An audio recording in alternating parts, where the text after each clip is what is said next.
कैसे हो आप सब। एक बार फिर से आपका स्वागत है मेरा दूरदर्शन मेरा विद्यालय में।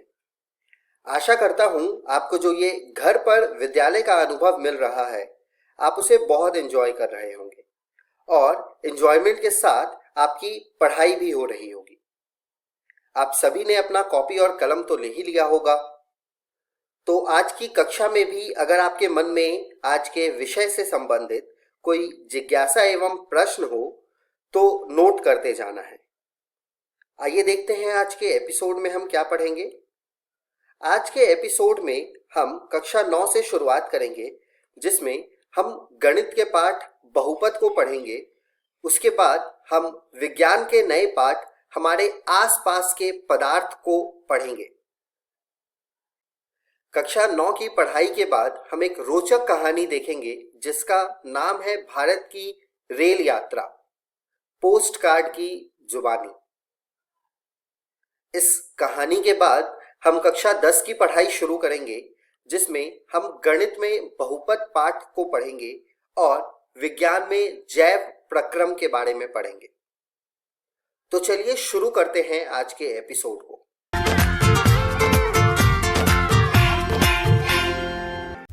नमस्कार दोस्तों, आज हम पाठ बहुपद का भाग 2 पढ़ेंगे। हमने हमारी पिछली वीडियो में पढ़ा बहुपद के बारे में, बहुपद के वर्गीकरण के बारे में और बहुपद के घात के बारे में। आज के इस वीडियो में हम पढ़ेंगे बहुपद के शून्य। तो चलिए आगे बढ़ते हैं और शुरू करते हैं हम हमारा आज का भाग। बहुपद के शून्य के बारे में जानने से पहले हम बहुपद का मान के बारे में जानेंगे।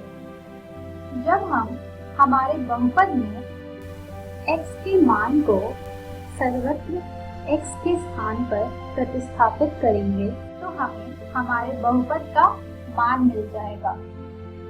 चलिए एक उदाहरण से समझते हैं। मान लीजिए हमने एक बहुपद लिया px जो कि बराबर है 5 गुणे x की घात 3 घटा 2 गुणे x की घात 2 जमा 3x घटा 2। हमें हमारे बहुपद का मान ज्ञात करना है x बराबर 1 पर, यानी कि अब जहाँ जहाँ हमारे बहुपद में x है वहाँ वहाँ हम 1 प्रतिस्थापित करेंगे, यानी कि हमें मिल जाएगा p1 बराबर 5 गुणे 1 की घात 3 घटा 2 गुणे 1 की घात 2 जमा 3 गुणे 1 घटा 2, जिसे हल करने पर हमें मिल जाएगा 5 घटा 2 जमा 3 घटा 2 यानी कि 4। यानी हमारे बहुपद px बराबर 5 गुणे x की घात 3 घटा 2 गुणे x की घात 2 जमा 3 गुणे x घटा 2 का मान x बराबर 1 पर 4 है। चलिए एक और उदाहरण देखते हैं। मान लीजिए हमने एक बहुपद लिया है px बराबर 5 गुणे x की घात 3 घटा 2 गुणे x की घात 2 जमा 3 गुणे x घटा 2। अब हमें हमारे बहुपद का मान x बराबर 0 पर प्राप्त करना है, यानी कि जहाँ जहाँ हमारे पास x है वहाँ वहाँ हम 0 को प्रतिस्थापित करेंगे, जिससे हमें मिल जाएगा p0 बराबर 5 गुणे 0 की घात 3 घटा 2 गुणे 0 की घात 2 जमा 3 गुणे 0 घटा 2, जिसे हल करने पर हमें मिल जाएगा 0 घटा 0 जमा 0 घटा 2 यानी कि घटा 2। यानी कि हमारे बहुपद का मान x बराबर 0 पर घटा 2 है। चलिए एक और उदाहरण देखते हैं। मान लीजिए हमने एक बहुपद लिया है px जो कि बराबर है x घटा 1 के। हमें हमारे बहुपद का मान x बराबर 1 पर प्राप्त करना है, यानी कि जहाँ जहाँ हमारे बहुपद में x है वहाँ हम 1 प्रतिस्थापित करेंगे, जिससे हमें मिल जाएगा p1 बराबर 1 घटा 1। यानी कि 0। हमें P1 बराबर 0 मिला है। क्योंकि P1 बराबर 0 है, इसलिए हम कह सकते हैं कि एक बहुपद Px का शून्यक है। आइए जानते हैं कि बहुपद के शून्यक किसे कहते हैं। x का वह वास्तविक मान जिसके लिए बहुपद का मान 0 हो जाता है, उसे हम बहुपद के शून्यक कहते हैं। जैसा कि आपने पिछले उदाहरण में देखा था, हमें P1 बराबर 0 मिला था, इसलिए एक हमारे बहुपद Px का एक शून्यक था। अब हम रैखिक बहुपद के शून्यक ज्ञात करेंगे। मान लीजिए कि Px बराबर Ax जमा B, जहाँ पर A हमारा 0 के बराबर नहीं है, एक रैखिक बहुपद है। अब हमें Px का शून्यक ज्ञात करना है। यह हम कैसे कर सकते हैं? Px का शून्यक ज्ञात करने के लिए हमें बहुपद समीकरण Px बराबर 0 को हल करना पड़ेगा। अब Px बराबर 0 का अर्थ है Ax जमा B बराबर 0, जिसे हल करने पर हमें मिल जाएगा Ax बराबर घटा B, जिससे हमें x का मान मिलेगा घटा B बटे A, और घटा B बटे A ही केवल Px बराबर Ax प्लस B का शून्यक होगा। यानी कि रैखिक बहुपद के शून्यक केवल -b बटे A ही होंगे। अब हम बढ़ते हैं हमारे एक प्रश्न की तरफ, जिसमें हमें जांच करना है कि घटा 2 और 2 बहुपद x जमा 2 के शून्यक हैं या नहीं। मान लेते हैं हम कि हमारा बहुपद Px बराबर है x जमा 2 के। अब हम जहां हमारे पास x दिया हुआ है, वहां हम 2 को प्रतिस्थापित करेंगे, जिससे हमें मिल जाएगा P2 बराबर 2 जमा 2 यानी कि 4। अब हम P-2 का मान ज्ञात करेंगे, जो कि हमें मिलेगा -2 जमा 2 यानी कि 0। अतः -2 बहुपद Px बराबर x जमा 2 का शून्यक है, परंतु 2 बहुपद x जमा 2 का शून्यक नहीं है। चलिए एक और प्रश्न देखते हैं, जिसमें हमें यह सत्यापित करना है कि 2 और 0 बहुपद x की घात 2 घटा 2 गुणे x के शून्यक है। मान लेते हैं हम कि हमारा बहुपद Px बराबर है x की घात 2 घटा 2 गुणे x के। अब हम Px में सर्वत्र x के स्थान पर 2 प्रतिस्थापित करेंगे, जिससे हमें प्राप्त होगा P2 बराबर 2 की घात 2 घटा 2 गुणे 2, जिसे हल करने पर हमें मिल जाएगा 0। अब हम Px में सर्वत्र x के स्थान पर 0 प्रतिस्थापित करेंगे, जिससे हमें प्राप्त होगा P0 बराबर 0 की घात 2 घटा 2 गुणे 0, जिसे हल करने पर हमें मिलेगा 0।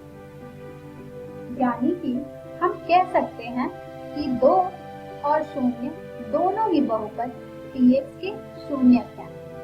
अब हम बढ़ते हैं हमारे अगले प्रश्न की तरफ, जिसमें हमें बहुपद Px बराबर 2 गुणे x जमा 1 का एक शून्यक ज्ञात करना है। हमें दिया हुआ है कि बहुपद Px बराबर है 2x जमा 1 के।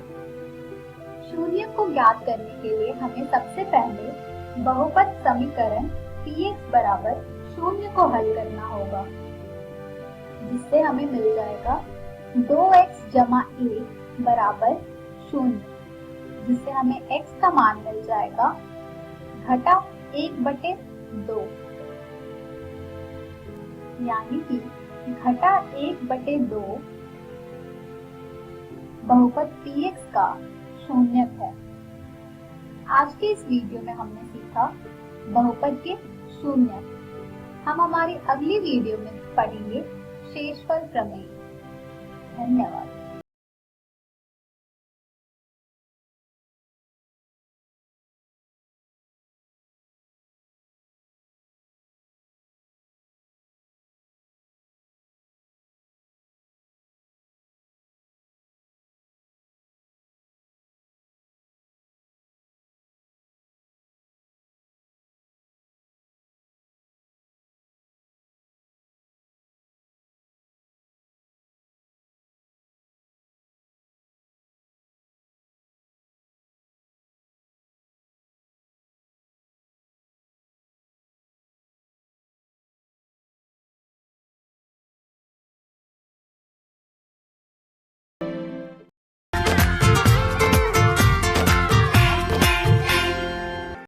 नमस्ते दोस्तों, विज्ञान के पहले वीडियो में आपका स्वागत है। आप नवी कक्षा में पहुंच गए हैं, काफी बड़े हो चुके हैं। कभी आपने अपनी आसपास की वस्तुओं पर गौर किया है?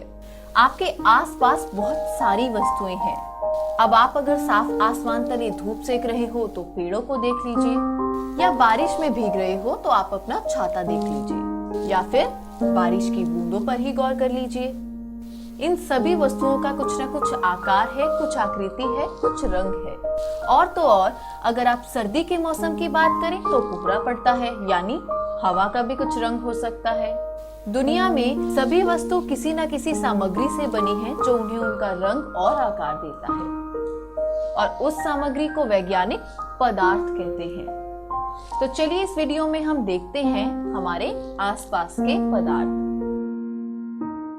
और ये है चिट्टी, द रोबोट, जो विज्ञान में हमारी सहायता करेंगे। चलिए आज के विषय भी देख लेते हैं। ये है पदार्थ का भौतिक स्वरूप, पदार्थ के कणों के अभिलाक्षणिक गुण, और अंत में उनकी अवस्थाएं। चलिए शुरू करते हैं। विश्व का कोई भी पदार्थ रेत की तरह कणों से मिलकर बना है, मगर ये कण बहुत बहुत ज्यादा छोटे हैं, जिन्हें हम छू भी नहीं सकते और देख भी नहीं सकते। कणों का असली आकार कितना है ये तो ऐसे बताना मुश्किल है, पर थोड़ा सा आपको अंदाजा दे सकते हैं। जैसे आपने कोई दवाई वाली टैबलेट तो देखी ही होगी, उसे आप देख भी सकते हैं और छू भी। लेकिन जब आप पानी में उस टैबलेट को डाल देते हैं, वो घुलने लगती है और थोड़ी देर में गायब। यानी वो टैबलेट अपने पदार्थ के कणों में फैल गया है, जो हमें अब नहीं दिख पा रहा। आपकी पुस्तक में भी यही कहा है कि पदार्थ के कण इतने छोटे हैं कि हमारी कल्पना के बाहर हैं। वैसे इस उदाहरण में आपने एक बात गौर की, टैबलेट के पदार्थ के कण पानी के पदार्थ के कणों में मिल गए, यानी टैबलेट के कणों के लिए जगह थी पानी के पदार्थ के कणों में। या हम कह सकते हैं पदार्थ के कणों के बीच में खाली जगह है। और तो और टैबलेट के पदार्थ के कण बिना किसी मदद के खुद ब खुद पानी के पदार्थ में मिल गए। आप देख भी सकते हैं किस तरह टैबलेट के बड़े कण पानी में ऊपर की ओर आ रहे हैं। इससे हमें पता लगता है कि पदार्थ के कण निरंतर गति में रहते हैं, और इसकी वजह है गतिज ऊर्जा, और ये ऊर्जा बढ़ भी जाती है तापमान के साथ। जैसे यहाँ उबलते पानी में आप देख सकते हैं, पानी उबलते समय इस उथल पुथल का कारण है कि पानी के पदार्थ के कणों की गतिज ऊर्जा बढ़ गई है तापमान के साथ, जिससे सारे कण इधर उधर हो रहे हैं और पानी में उबाल दिख रहा है। और इसी ऊर्जा के कारण टैबलेट के पदार्थ के कण पानी के पदार्थ के कणों के बीच में घुल सके हैं, और इस दो विभिन्न पदार्थों के कणों का स्वतः मिलना विसरण कहलाता है। अच्छा, अभी एक और चीज देखिए। आप सबने देखा कि टैबलेट के कण पानी में जाते ही फैल गए और टैबलेट पानी में घुल गई। मगर जब टैबलेट पानी में नहीं था तब तो उसके कण नहीं फैले, यानी कोई आकर्षण बल था इन कणों के बीच में। मगर ऐसा नहीं है कि आप टैबलेट का चूरा नहीं कर सकते, लेकिन क्या आप जहाँ बैठे हैं उस बेंच का चूरा कर सकते हैं? मुझे नहीं लगता। बिना औजार के तो बिल्कुल भी नहीं। यानी आकर्षण बल तो है, लेकिन वो अलग अलग पदार्थ पे अलग अलग मात्रा में लगता है। ये तो हुई पदार्थ के कणों की बात। चलिए पूरे पदार्थों को भी एक साथ देख लेते हैं, किन किन अवस्थाओं में पाए जाते हैं ये। अभी हमने देखा कि टैबलेट को तो हम चूरा कर सकते हैं, लेकिन उसके लिए हमें मेहनत करनी पड़ेगी, खुद से नहीं होगा वो। और फिर बेंच को देखा, ये खुद से तो क्या हमसे भी नहीं हो सकता। तो ऐसी वस्तुएं जिनका एक आकार है, स्पष्ट सीमाएं हैं, उन्हें ठोस वस्तुएं कहा जाता है। चलिए एक और उदाहरण देखते हैं। आप सबने रबर बैंड तो देखे ही होंगे, पतले पतले गोल गोल चीजों को बांधने के काम आते हैं। वही वाले, जब हम इसे खींचते हैं इसका आकार बदल जाता है, और जैसे ही छोड़ते हैं ये वापस अपने आकार में आ जाता है।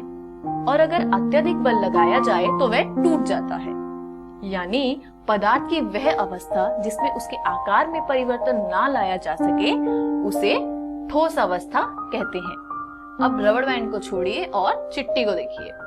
यहाँ चिट्टी एक प्रयोग कर रहे हैं जिसमें वे टेस्ट ट्यूब से फ्लास्क में एक रसायन को डाल रहे हैं। यहाँ ध्यान देने वाली बात यह है कि जब रसायन टेस्ट ट्यूब में था तो वह टेस्ट ट्यूब के आकार का था, और जब फ्लास्क में आया तब फ्लास्क के आकार का हो गया।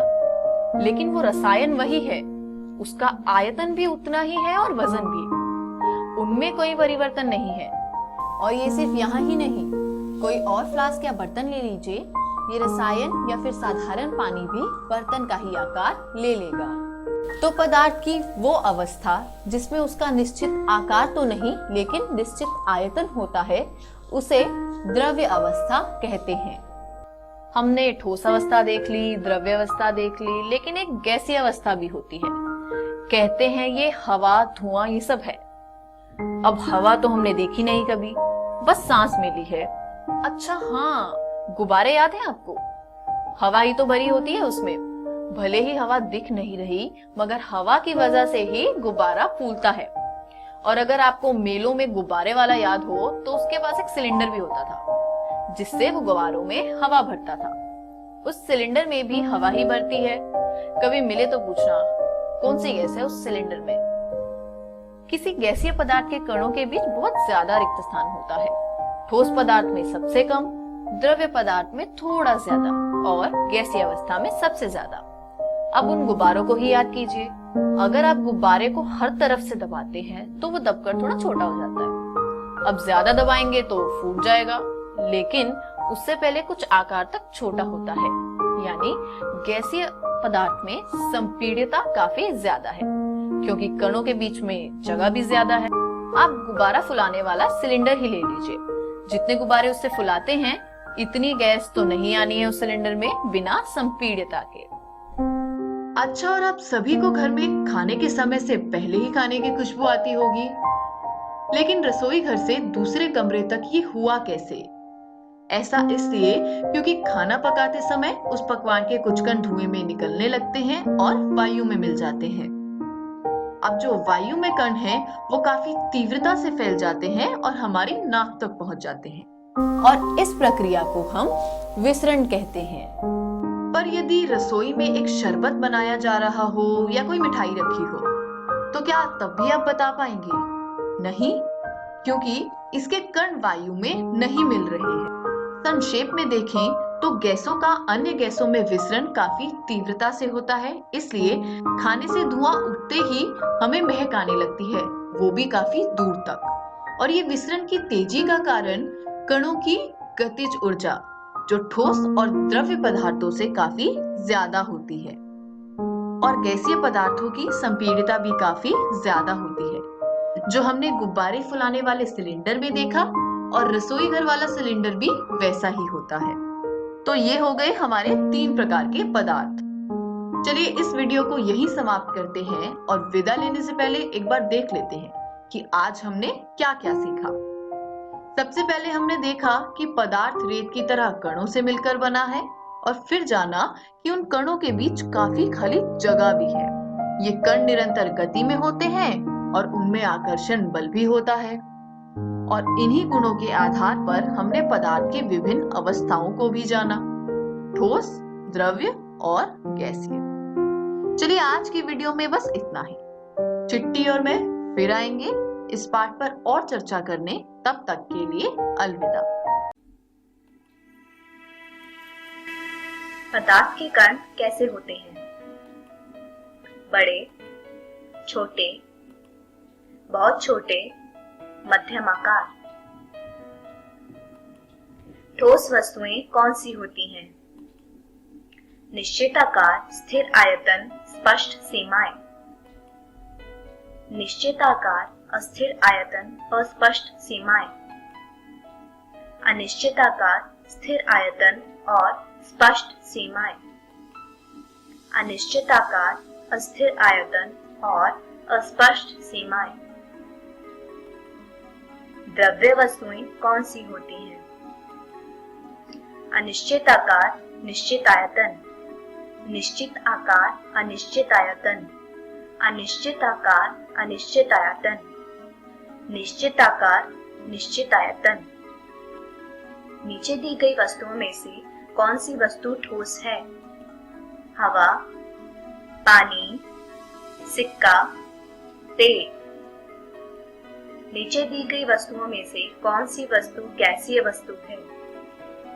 पानी, हवा, तेल, सिक्का।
जानकारी के लिए संपर्क करें टोल फ्री नंबर 104 पर। आइए आज की कहानी पर चलते हैं, जिसका शीर्षक है भारत की रेल यात्रा पोस्ट कार्ड की जुबानी, और जानेंगे कि क्या है यह भारत की रेल यात्रा। जीवन की महान भारतीय रेल यात्रा। उद्यमी हर जगह है। एक गांव में बड़े से बरगद के पेड़ के नीचे चटखीले लाल रंग का पोस्ट बॉक्स था। सरिता यहाँ हर रोज आया करती थी। क्यों? क्योंकि इसमें लगभग हर रोज सरिता के लिए एक पोस्ट कार्ड आता था। सरिता का बड़ा भाई जीवन उसे ये पोस्ट कार्ड भेजता था। वह एक उद्यमी बनना चाहता था। अपने गांव की खेती में क्रांति लाने के लिए सौर ऊर्जा का उपयोग करना चाहता था। अपने मास्टर प्लान से सभी के लिए पानी उपलब्ध कराना चाहता था। हर किसान को जैविक किसान में बदलना चाहता था, ताकि मधुमक्खियां फिर से उसके गांव आ जाए। लेकिन उसका सपना पूरा होने से पहले उसके पिता रेलवे से सेवानिवृत्त हो गए और जीवन की मर्जी के बिना ही उसे रेल विभाग में नौकरी करनी पड़ी, क्योंकि ये उसके पिताजी का सपना और घर को चलाने की जरूरत थी, जिस कारण जीवन का सपना एक सपना बनकर रह गया। भारी मन से जीवन ने अपना सामान बांधा। जीवन ने अपने पसंद की पुरानी चीजों से एक पिन होल कैमरा बनाया और वो निकल पड़ा। सरिता जीवन को गली से उतरते हुए और बड़े से पेड़ और चटकीले लाल रंग के पोस्ट बॉक्स से गुजरते हुए देखकर रो पड़ी। वो उससे बहुत प्यार करती थी, वो मधुमक्खियों को वापस लाने का सपना भी अधूरा छोड़कर जा रहा था। जीवन ने पीछे मुड़कर नहीं देखा क्योंकि उसके आंखों में भी आंसू आ गए थे। सरिता जीवन को नजर से ओझल होने तक देखती रही। एक दिन बिना किसी कारण के उसने पोस्ट बॉक्स जांचा। अंदर एक पोस्ट कार्ड था जिस पर एक तस्वीर थी। वो सरिता के लिए था और उस पर बनी तस्वीर में उसके बारे में लिखा हुआ था। सरिता ने पोस्ट कार्ड को अपने सीने से लगा लिया। फिर हर दिन स्कूल में आते जाते समय वो पोस्ट बॉक्स की जांच करने लगी। जीवन ने जैसा कहा था वैसा ही किया। जीवन ने जब भी फोटो खींची तो उसके बारे में लिखा। इस तरह सरिता का भारत के उद्यमियों का संग्रह बढ़ता गया। वो इन पत्रों के जरिए गजाला से मिली, जिन्होंने एक गांव में सौर प्रकाश और पैनल को बनाया था। वो कविता से मिली जो ट्रैक्टर चलाती थी। वो किरण से मिली जो जैविक देसी बीज उगाती थी। परमेश से मिली जिन्होंने एक जंगली वन लगाया था। आकांक्षा जिन्होंने एक शहर में अपने स्कूल की छत पर सब्जियां उगाई थी ताकि उनकी कक्षा के बच्चों को ताजी पत्तेदार सब्जियां मिले। उसने प्रत्येक कहानी को सहज कर एक किताब बनाई। फिर जीवन के लौटने का इंतजार करने लगी। जब वो आखिरकार कई वर्षों बाद वापस लौटा तब तक सरिता और गांव वालों ने मिलकर उसके सपने पूरे कर दिए थे। जब जीवन रेलवे स्टेशन से अपने घर की तरफ जाने लगा तो मधुमक्खियां उसके आसपास मंडरा रही थी। जीवन्स ग्रेट इंडियन ट्रेन जर्नी। जीवन की महान रेल यात्रा के अभ्यास के लिए 4 के दल बनाए। अपने मोबाइल से तस्वीरें लेना, वीडियो और ऑडियो रिकॉर्ड करना ना भूलें। अब आप जानते हैं कि उद्यमी कौन होता है। पहला भाग। अब आपको अपने आसपास के उद्यमियों को खोजना है और उनके इंटरव्यू लेने हैं। आप उनसे बहुत सारे प्रश्न पूछेंगे, जैसे उनके कौशल के ऊपर, उनकी योजनाओं के ऊपर आदि। दूसरा भाग। आपने कहानी में देखा कि कैसे रजिया ने सोलर लैंप्स बनाकर गांव की बिजली की समस्या सुलझाई। तो अब आप भी जिन जिन उद्यमियों से मिले उनके बारे में अपनी अभ्यास पुस्तिका में पोस्ट कार्ड बनाएं। ये करने के बाद बढ़े अगली गतिविधि की ओर और अपना रोमांचक सफर जारी रखें।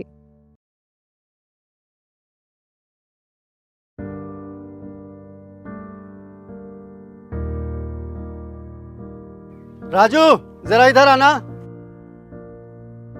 चाचा प्रणाम। प्रणाम। ये बताओ कि स्कूल से ड्रेस का पैसा मिला कि नहीं? मिल गया, पिछले हफ्ता मिल गया। और छात्रवृत्ति? चाचा वो तो अब खाता में ही चला आता है। अरे वाह, ये सब तो इसको खूब पता है। पर ये पता है तुम्हारा लड़का स्कूल में काका सीखता है? ये हंसने का नहीं, सोचने का वक्त है। सिर्फ बैट हाथ में दे देने से कोई सचिन नहीं बन जाता। उसी तरह ड्रेस सिलवाकर पहनाकर स्कूल भेज देने से पिंटू होनहार नहीं बन जाएगा। अब जरूरत है कि माता पिता बच्चे स्कूल में क्या सीख रहे हैं उस पर ध्यान दें। तभी वक्त के साथ ये भी आगे बढ़ेंगे और हम भी। चाचा हम तैयार हैं। क्या आप तैयार हैं? आइए हम मिलकर अपने बच्चों के भविष्य को एक नई उड़ान दें। आज हम पूछेंगे तो कल ये सीखेंगे।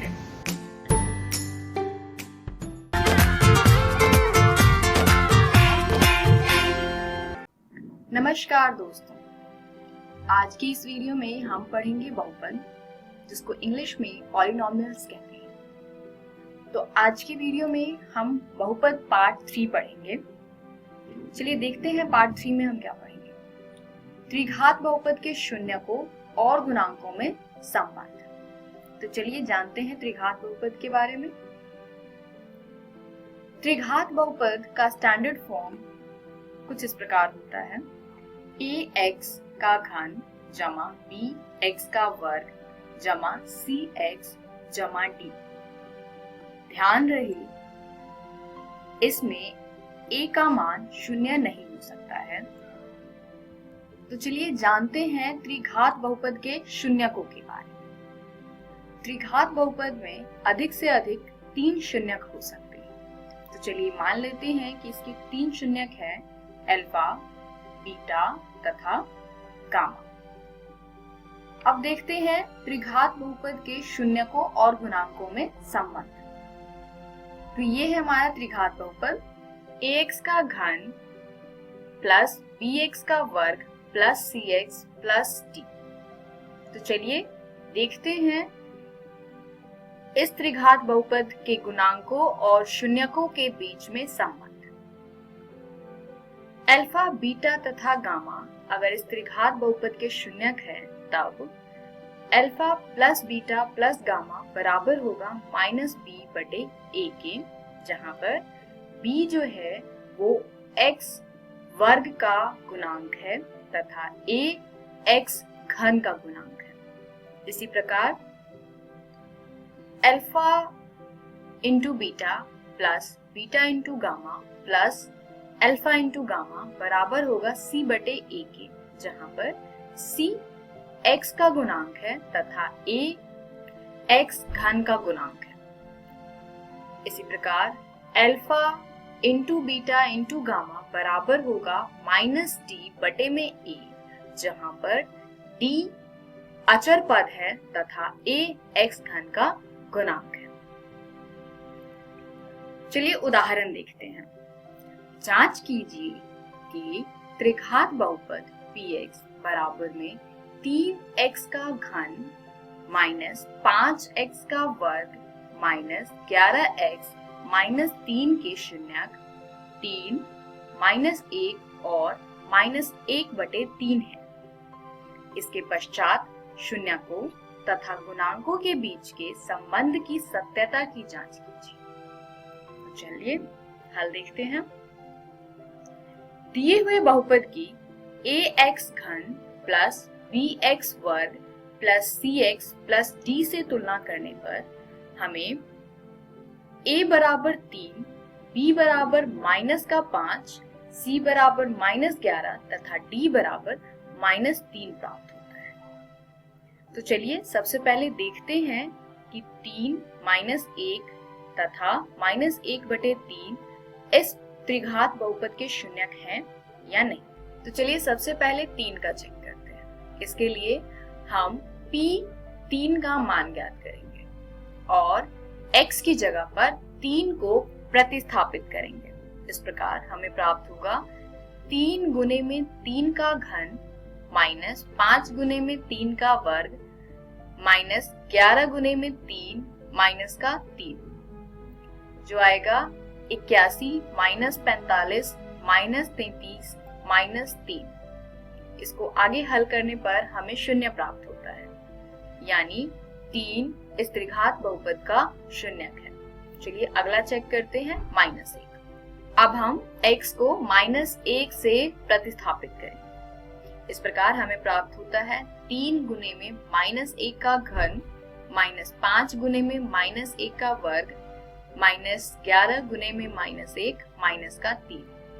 आगे इसको हल करने पर प्राप्त होगा -3 -5 प्लस 11 -3।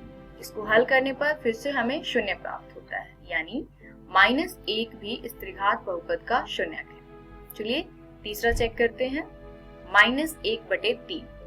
अब हम x की जगह पर -1/3 प्रतिस्थापित करेंगे। इस प्रकार हमें प्राप्त होता है 3 गुने में -1/3 का घन माइनस 5 गुने में -1/3 का वर्ग माइनस 11 गुने में -1/3 माइनस का 3।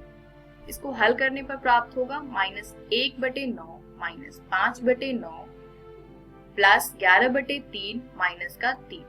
इसको आगे हल करेंगे तो फिर से हमें 0 प्राप्त होगा। अतः 3x का घन माइनस 5x का वर्ग माइनस 11x -3 के शून्यक 3, -1 और -1/3 है। इसलिए हम मान लेते हैं अल्फा बराबर 3 है, बीटा बराबर -1 है तथा गामा बराबर -1/3 है। अब alpha plus beta plus gamma बराबर होगा 3 प्लस -1 प्लस -1/3, यानी कि 2 -1/3, जिसको हल करेंगे तो हमें 5/3 प्राप्त होगा। तो शून्यकों और गुणांकों के संबंध के हिसाब से ये बराबर होना चाहिए -b/a के। चलिए चेक करते हैं क्या ये -b/a के बराबर है या नहीं। a का मान है 3, b का मान है -5, c का मान है -11 तथा d का मान है -3, और ये 5/3 बराबर होना चाहिए -b/a के। तो यहाँ पर b का मान है -5 तथा a का मान है 3। अब हम b और a को प्रतिस्थापित करेंगे -5 और 3 से, तो हमें प्राप्त होगा माइनस का -5/3 यानी कि 5/3। तो आप देख सकते हैं alpha plus beta plus gamma का मान 5/3 है तथा -b/a का मान भी 5/3 है, यानी यहाँ पर alpha plus beta plus gamma का मान -b/a के बराबर है। चलिए अगला चेक करते हैं, alpha beta plus beta gamma plus alpha gamma. तो चलिए इसमें अल्फा बीटा तथा गामा का मान रखते हैं। 3 गुने में -1 प्लस -1 गुने में -1/3 प्लस 3 गुने में -1/3, जिसका मान आएगा -3 प्लस 1/3 माइनस का 1, यानी -11/3। ये किसके बराबर होना चाहिए? c/a के। तो चलिए चेक करते हैं क्या ये c/a के बराबर है या नहीं। तो -11/3 बराबर होना चाहिए c/a के। c का मान है -11 तथा a का मान है 3, यानी c/a का मान हो गया -11/3। तो आप देख सकते हैं कि alpha beta plus beta gamma plus alpha gamma का मान -11/3 है तथा c/a का मान भी -11/3 है, यानी alpha beta plus beta gamma plus alpha gamma बराबर है c/a के। चलिए लास्ट चेक करते हैं, अल्फा बीटा गामा यानी कि alpha into beta into gamma. Value put करते हैं अल्फा बीटा गामा का।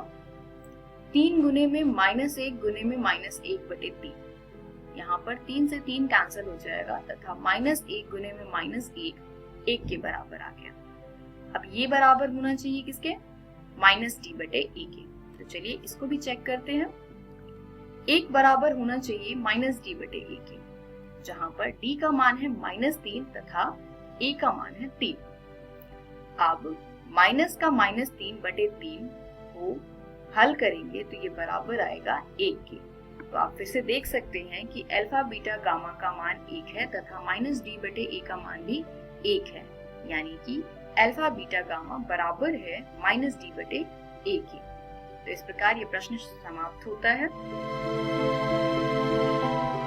इस वीडियो में हमने सीखा कि एक त्रिघात बहुपद में alpha plus beta plus gamma का मान -b/a होता है, alpha beta plus beta gamma plus alpha gamma का मान c/a होता है तथा अल्फा बीटा गामा का मान -d/a होता है।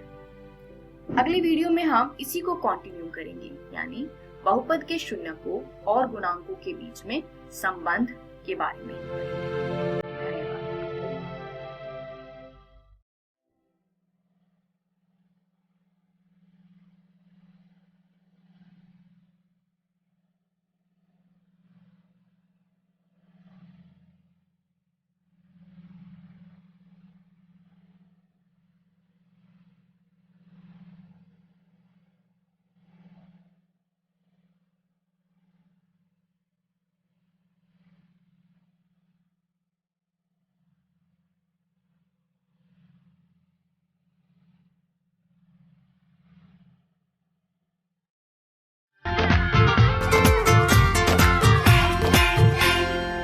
नमस्कार दोस्तों, आज जो हम अध्याय करने जा रहे हैं उसका नाम है जैव प्रक्रम।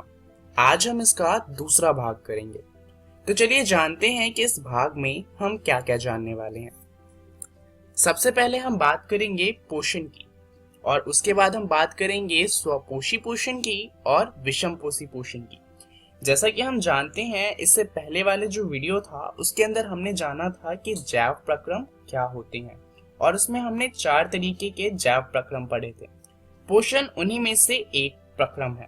चलिए जानते हैं कि पोषण होता क्या है। शरीर में क्रम की स्थिति के अनुरक्षण करने के लिए हमें ऊर्जा की आवश्यकता होती है।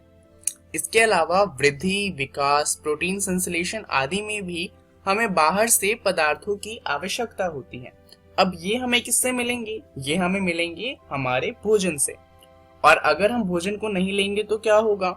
हमारे शरीर की वृद्धि, विकास और प्रोटीन संश्लेषण या फिर जो भी चीजें हैं वो होना रुक जाएंगी, और उससे क्या होगा? हमारे शरीर में जितनी भी कोशिकाएं हैं वो सारी की सारी मर जाएंगी, और इसी से हमारा जो शरीर होगा वो भी मर जाएगा। तो पोषण एक बहुत ही ज्यादा महत्वपूर्ण प्रक्रम है। तो चलिए जानते हैं कि आखिर इस प्रक्रम में होता क्या है और ये प्रक्रम होता किस तरीके से है। दरअसल पोषण के 2 तरीके होते हैं। एक होता है स्वपोषी पोषण। ये होता है पेड़ पौधों में, क्योंकि ये पेड़ पौधे जो होते हैं वो अपना भोजन स्वयं बना सकते हैं। स्वपोषी पोषण का मतलब ही होता है कि जो अपना भोजन स्वयं बना सके। दूसरा होता है विषमपोषी पोषण। इसमें वो जीव आते हैं जो अपना भोजन स्वयं नहीं बना सकते। तो ये क्या करते हैं? ये स्वपोषी पोषण वाले जो भी जीव होते हैं या तो उन्हें खाते हैं या फिर किसी और दूसरे जीव को खाते हैं अपने भोजन को प्राप्त करने के लिए। तो चलिए जानते हैं स्वपोषी पोषण के बारे में। दरअसल जितने भी हरे पौधे होते हैं वो स्वपोषी होते हैं। क्यों? क्योंकि ये प्रकाश संश्लेषण कर सकते हैं। तो आखिर ये प्रकाश संश्लेषण होता क्या है? दरअसल इसके बारे में हम पहले की कक्षाओं में भी पढ़ चुके हैं। अकार्बनिक यौगिकों से भोजन बनाने की प्रक्रिया को कहा जाता है प्रकाश संश्लेषण। तो चलिए जानते हैं कि आखिर ये होता कैसे है। दरअसल प्रकाश संश्लेषण की कुछ आवश्यकताएं होती हैं, जैसे कि इसे प्रकाश ऊर्जा चाहिए होती है। उसके अलावा प्रकाश संश्लेषण के लिए हमें क्लोरोफिल चाहिए होता है, कार्बन डाइऑक्साइड चाहिए होता है और जल चाहिए होता है। इस प्रक्रिया के दौरान जो ऑक्सीजन गैस होती है उसे एक उप उत्पाद के रूप में निष्कासित किया जाता है। प्रकाश तो हमें सूर्य से मिल जाएगा, और जल की बात करें तो पौधों को जल जड़ों की मदद से मिल जाता है। तो बात आती है क्लोरोफिल की और कार्बन डाइऑक्साइड की। चलिए जानते हैं पौधों के पास ये कहां से आते हैं। दरअसल अगर हम कार्बन डाइऑक्साइड की बात करें तो पत्तियों की सतह पर सूक्ष्म छिद्र होते हैं, जिन्हें कहा जाता है रंध्र। अब ये जो छिद्र होते हैं, प्रकाश संश्लेषण के लिए गैसों का अधिकांश आदान प्रदान इन्हीं छिद्रों के द्वारा होता है। दरअसल होता क्या है कि इन छिद्रों के आसपास होते हैं गार्ड सेल। गार्ड सेल में क्या होता है कि जब इनमें पानी जाता है तो ये फूल जाते हैं और ये ओपन हो जाते हैं, जिससे जो गैस होती है वो अंदर जा सकती है और बाहर आ सकती है। परंतु जब इन गार्ड सेल से पानी निकाल लिया जाता है तो ये सिकुड़ जाते हैं और जो छिद्र होता है वो बंद हो जाता है। तो इस तरीके से जो पौधे होते हैं उनके पास कार्बन डाइऑक्साइड गैस आती है। पत्तियों में क्लोरोप्लास्ट होता है जिसमें क्लोरोफिल होता है। तो पौधों को क्लोरोफिल किसी और से लेने की जरूरत नहीं होती, क्योंकि पौधों के पास ये पहले से मौजूद होता है क्लोरोप्लास्ट के अंदर। अब क्लोरोफिल का काम क्या होता है? दरअसल प्रकाश संश्लेषण के लिए क्लोरोफिल बहुत ज्यादा आवश्यक है, बिकॉज ये प्रकाश को सोख लेता है, और क्योंकि प्रकाश को सोख लेता है तो प्रकाश की ऊर्जा की मदद से ये अपना भोजन बना पाता है। तो चलिए जानते हैं कि आखिर इसका समीकरण किस तरीके का है। ये समीकरण बहुत ही ज्यादा महत्वपूर्ण है, तो इसे याद कर लीजिएगा। दरअसल हमने पहले की कक्षाओं में जो समीकरण पढ़ा है वो कुछ इस तरीके का है। जब कार्बन डाइऑक्साइड गैस और जल अभिक्रिया करते हैं क्लोरोफिल और प्रकाश की मौजूदगी में, जो कि हमें सूर्य से मिलता है और क्लोरोफिल पत्तियों के पास होता है, तो हमें मिलता है कार्बोहाइड्रेट और साथ में मिलता है ऑक्सीजन गैस। परंतु ये जो अभिक्रिया है ये पहले की कक्षा के लिए है। अभी के लिए जो आपको अभिक्रिया याद रखनी है वो अभिक्रिया है कि जब 6 कार्बन डाइऑक्साइड गैस के मॉलिक्यूल अभिक्रिया करते हैं 6 जल के मॉलिक्यूल से क्लोरोफिल और प्रकाश की मौजूदगी में, तो हमें मिलता है ग्लूकोज, जिसका सूत्र होता है C6H12O6 और साथ में हमें मिलता है ऑक्सीजन गैस। तो ये जो नीचे वाली समीकरण है आपको अब ये याद रखनी है, क्योंकि दरअसल जो ऊपर वाली समीकरण है वो उतने अच्छे से चीजों को एक्सप्लेन नहीं करती। तो चलिए अब बात करते हैं कि आखिर कार्बोहाइड्रेट से होता क्या है। दरअसल ये जो कार्बोहाइड्रेट हमें इस अभिक्रिया से मिलता है ये पौधों को ऊर्जा प्रदान करने में प्रयुक्त हो जाता है, परंतु जो पौधे होते हैं वो सारा कार्बोहाइड्रेट एक ही बार में इस्तेमाल नहीं कर लेते। दरअसल वो कुछ कार्बोहाइड्रेट को इकट्ठा करके भी रख लेते हैं, क्योंकि हम जानते हैं कि रात के समय प्रकाश संश्लेषण नहीं हो सकता, परंतु पौधों को ऊर्जा तो रात के समय भी चाहिए। तो जो कार्बोहाइड्रेट तुरंत प्रयुक्त नहीं होते हैं उन्हें मंड यानी कि स्टार्च के रूप में संचित कर लिया जाता है। इसी तरीके से जो हमारा शरीर है, हमारे शरीर में भी जो ऊर्जा इस्तेमाल नहीं होती उसे इकट्ठा किया जाता है ग्लाइकोजन के रूप में। चलिए अब बात करते हैं विषमपोषी जीवों के बारे में कि आखिर विषमपोषी जो पोषण होता है वो किस तरीके से होता है। विषमपोषी जीव स्वपोषी जीव पर प्रत्यक्ष या अप्रत्यक्ष रूप से निर्भर करता है। अब ये एक बहुत बड़ी बात है, क्योंकि इसका मतलब ये है कि अगर स्वपोषी जीव खत्म हो जाते हैं तो जो विषमपोषी जीव है वो भी खत्म हो जाएंगे, क्योंकि वो प्रत्यक्ष या अप्रत्यक्ष रूप से स्वपोषी जीव पर निर्भर करते हैं। इसका मतलब ये है कि अगर पृथ्वी से सारे पेड़ हटा दिए जाएं तो इस पृथ्वी पर जितना भी जीवन है वो सारा का सारा खत्म हो जाएगा। अब हम ये तो जानते हैं कि हम पौधों से अपना खाना प्राप्त करते हैं, जैसे कि चावल, गेहूं, ये सब हमें पौधों से मिलता है। पर कोई कह सकता है कि हम तो बकरियों को भी खाते हैं, पर बकरियों तो पौधों पे नहीं उगती, इसका मतलब हम बकरियों को खाकर जीवित रह सकते हैं। परंतु देखा जाए तो बकरियां क्या खाती हैं? बकरियां घास को खाती हैं। तो हम किसी भी चीज को खाएं वो या तो हम सीधा पौधों से लेंगे या हो सकता है हम किसी और जीव को खाएं जो उन्हें पौधों से ले रहा हो। तो एट द एंड जितनी भी चीजें होती हैं वो सब हमें पौधों से ही मिलती है, और इसलिए जो विषमपोषी जीव होते हैं वो स्वपोषी जीव के बिना जीवित नहीं रह सकते। विषमपोषी जीव जटिल यौगिकों को सरल यौगिकों के रूप में तोड़ते हैं और ऊर्जा प्राप्त करने के लिए उनका उपभोग करते हैं। दरअसल ये जो विषमपोषी पोषण होता है ये होता है 3 तरह का। एक होता है मृतोपजीवी, दूसरा होता है परजीवी और तीसरा होता है होलोजोइक पोषण।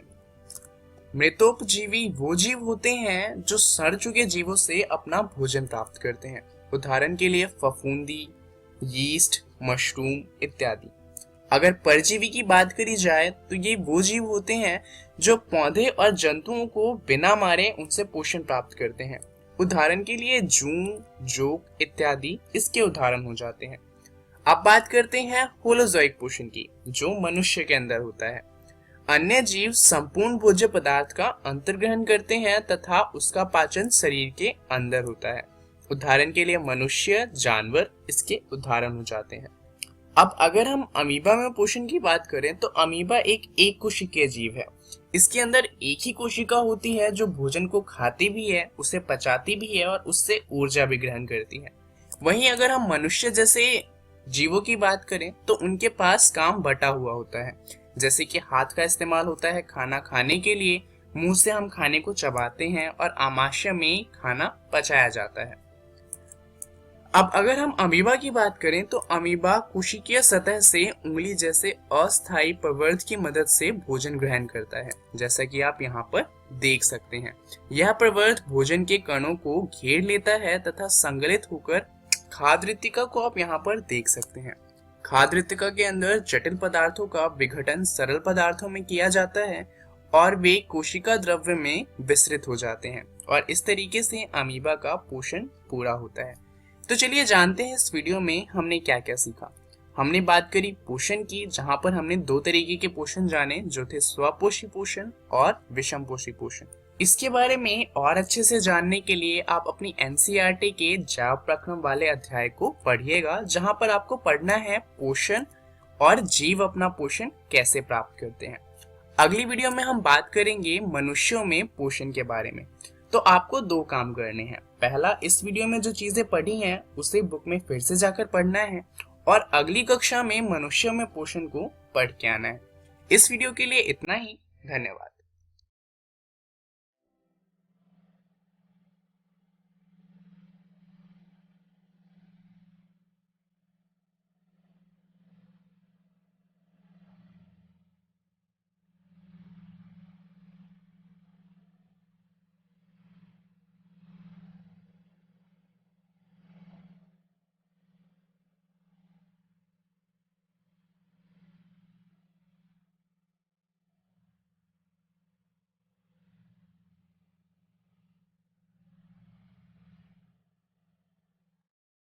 कोरोना वायरस जैसी महामारी से बचाव के लिए देश भर में लॉकडाउन है। बच्चों को सुरक्षित रखने के लिए विद्यालय बंद किए गए हैं। इस परिस्थिति में आपका मोबाइल ही आपका विद्यालय बन सकता है।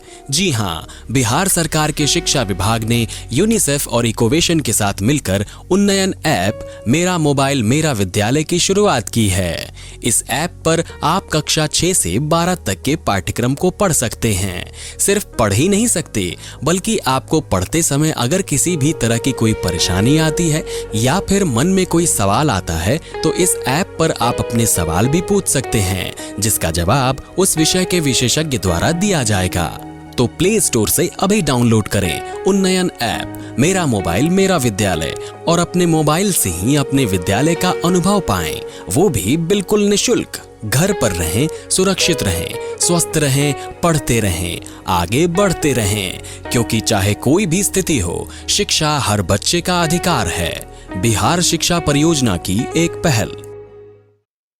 आशा करता हूं कि आज के एपिसोड में आपको जो पढ़ाया गया हो वो आपको बहुत अच्छे से समझ आ गया होगा। अगर आपके मन में कोई सवाल हो जो आपने नोट किया हो, उसको आप उन्नयन ऐप पर अपने सवाल को पूछ सकते हैं, अपने डाउट को पूछ सकते हैं। वहां आपको उसी विषय के विशेषज्ञ द्वारा जवाब दिया जाएगा। अगर आपके पास इंटरनेट या मोबाइल नहीं है तो भी घबराने की जरूरत नहीं है। आप फोन करके भी हमें संपर्क कर सकते हैं और अपनी जिज्ञासा मिटा सकते हैं। नंबर स्क्रीन पर दिए गए हैं, इसे नोट कर लें। आप हमें ईमेल भी कर सकते हैं। ईमेल के लिए ईमेल आईडी स्क्रीन पर दिया गया है, biharunnyan@gmail.com। आप हमें इस पर ईमेल भी कर सकते हैं और वहां पे भी आपके प्रश्नों का उत्तर दिया जाएगा। बच्चों, ईमेल करने से बेहतर होगा अगर आपके पास एंड्रॉइड मोबाइल है तो आप उन्नयन ऐप का इस्तेमाल करें। उस पर आप सभी वीडियो को भी दोबारा देख सकते हैं और अपने सवालों का संशय भी मिटा सकते हैं। आज के एपिसोड का पुनः प्रसारण देखने के लिए आप YouTube पर सर्च कर सकते हैं मेरा दूरदर्शन मेरा विद्यालय और इकोवेशन के चैनल पर डाली गई वीडियो को देख सकते हैं। यह प्रसारण आज 2 बजे के बाद कभी भी आप देख सकते हैं दोबारा YouTube पर। मेरा दूरदर्शन मेरा विद्यालय के आज के एपिसोड में इतना ही। मिलते हैं अगले एपिसोड में कुछ और रोचक कहानी और कुछ और पाठ के साथ। बाय बाय बच्चों।